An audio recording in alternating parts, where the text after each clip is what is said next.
Good morning. We're off to Judith Hill this morning. This is the state peak of Rhode Island. I don't know what we're in store for. This will be Kobie's third state peak, so not bad for an old lady. She's a three-peaker. We've also just stopped at Dunkin' Donuts, which was a big deal growing up in Rhode Island. Well, at least it was known as a great place to go.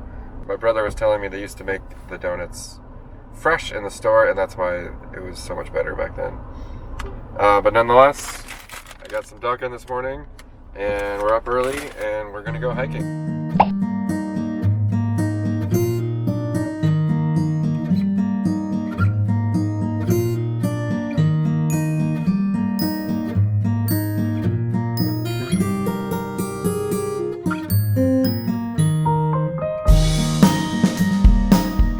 Only 812 feet of elevation for the peak of Rhode Island. Not really too surprising. The smallest state has the smallest peak. But Kobie and I are ready to go. Right, Kobie? You ready? And we're gonna check this off the list.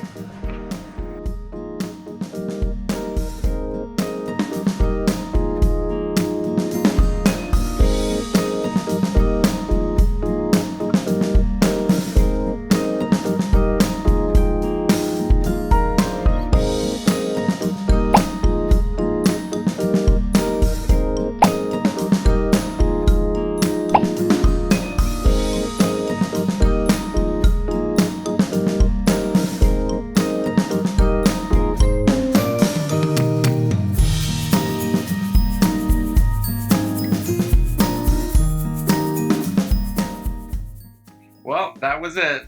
A very quick, maybe not even 5-minute stroll off the road.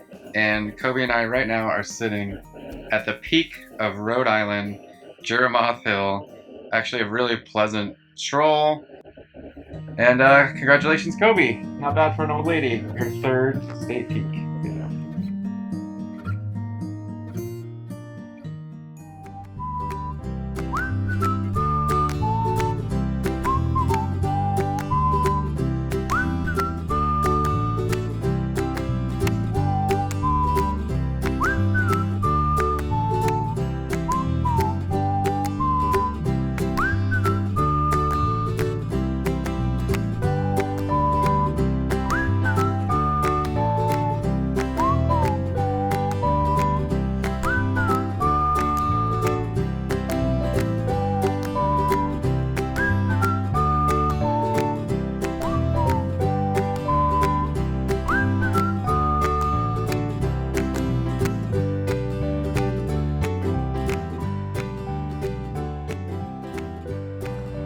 After driving around Providence a bit, we ended up at Rogerwilliamspark, and I think we found our spot to spend the afternoon.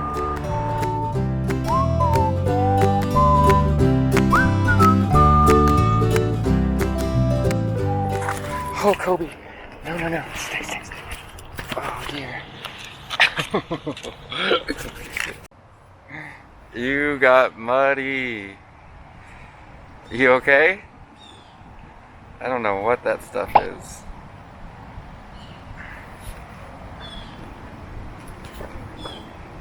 Yuck. Health and environmental leaders are warning people tonight to avoid several bodies of water in Rhode Island contaminated with blue-green algae, particularly people with pets. 3 of those bodies of water are at Roger Williams Park in Providence. I didn't realize that Kobie had fallen into a toxic pond until our day was done, and there's a really small sign at the pond explaining that the water may be toxic. So obviously I immediately gave Kobie a parking lot bath, and she never showed any symptoms, so she's perfectly fine. I don't mean to entirely bury Roger Williams Park.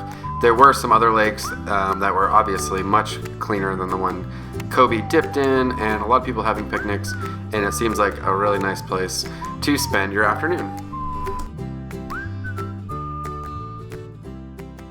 Reading about Rhode Island, it didn't sound like Providence was really a place to go as a tourist, but I did check out this little area called Little Italy. Other than a near pit bull attack, we enjoyed our morning there. I think Once the world returns to normal, I imagine this is a place that has a lot of energy and would be a great place for dinner. Little Italy was a very authentic Italian town. I even heard people speaking Italian just on the street. And then I just had to check out Brown University while I was in the area. My uncle is a legitimate basketball legend of that school, so it was pretty neat to check out his campus. I was unable to find his statue.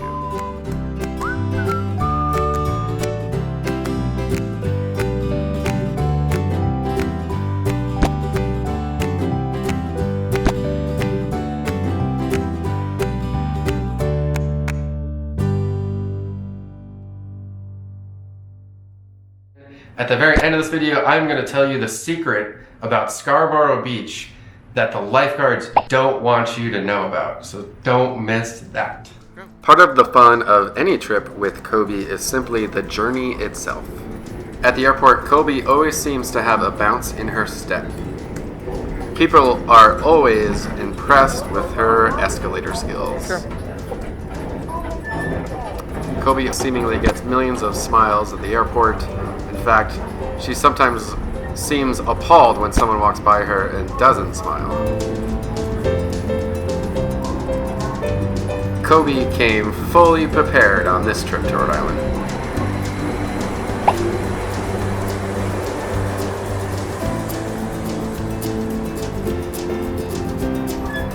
She actually started getting prepared days before the trip, much like the rest of us. She gets a new cut before a big vacation. Ready?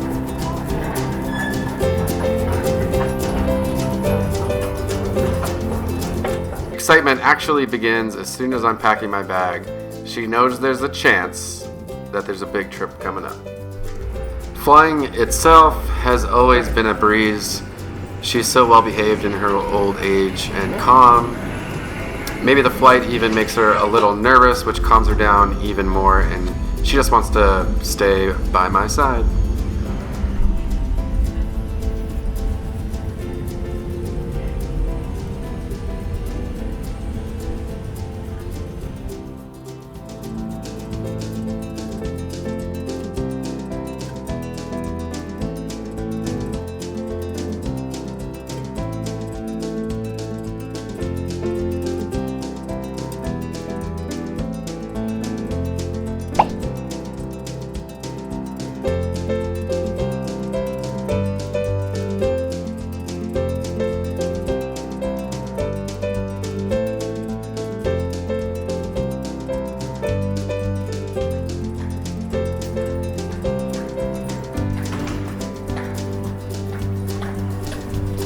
This is a dog that has to go potty, for sure.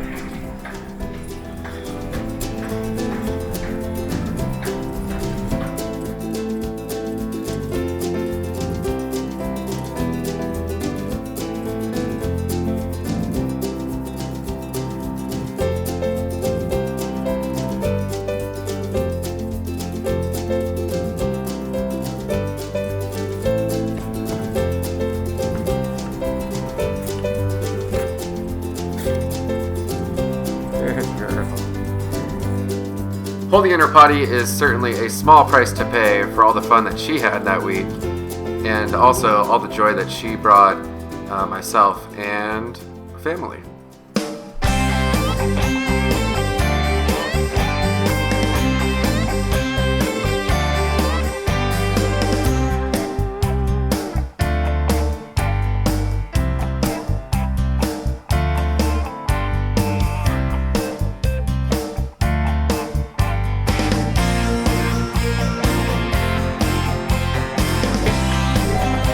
Kobie, who is it?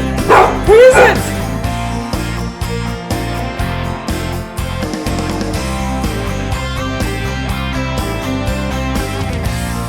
Who is it?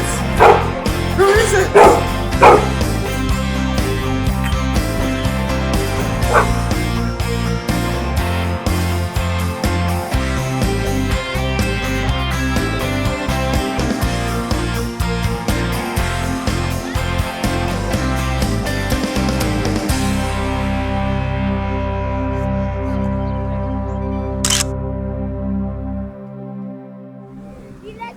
Now, if you watched part 1, you already know we stayed along Scarborough Beach.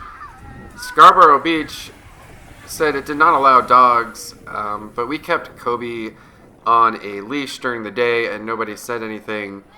And here's the big secret that the lifeguards don't want you to know about, and that's that once they go home at 6 p.m., it seems like there are no rules on this beach. We had Kobie off leash. Of course, it helps that she's well behaved and she stays with the group, but also we saw people barbecuing. There's no charge for parking, although, park at your own risk. If you get locked in or get a ticket, that's not on me. But anyways, it was really fun between 6 p.m. and sunset at that beach, especially with the dog.